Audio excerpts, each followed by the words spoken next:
ka shirkadda korontada beebka Qardho waxay ku wareejinaysaa guddiga horumarinta degmada Qardho lacagtii horumarinta ahayd ee lagu daray biilka korontada oo ah $1 lacagtaas oo cadadkeedu dhan yahay 6765.9 lacagtaas waxa way maxaan ku raay laga soo arooriyay dadweynaha magaalada Qardho ee isticmaala korontada degmada ama korontada shirkadda beebko waxaan mataqaanaa aad iyo aad waxa way u rajaynaa inay ay maxaan ku raay si wanaagsan ugu soo arooday dadweynaha inta badan waxa way lacagta way bixiyeen way jiraan dad aan mataqaanaa bixin iyagana insha Allah waxaan ka rajaynaynaa dirabina dadweynaha aan bixin inay bilaha soo socda ay ku daraan lacagta horumarinta degmada Qardho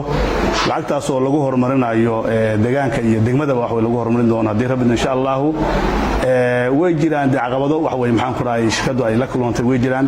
laakiin waxaan rajaynaynaa dirabina caqabadahaas inay wax way mataqaanaa bilaha soo socda meesha ka bixi doonaan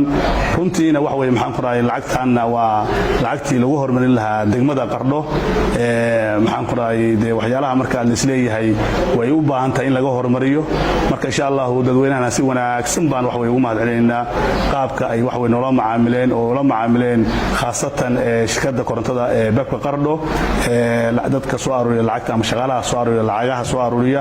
marka insha Allah rajaynaa hadii rabino bishaana sidii horay bishii la soo dhaafay ay nolol macaamileen si ka wanaagsan insha Allah nolol macaamil doona ma rajaynaa hadii rabino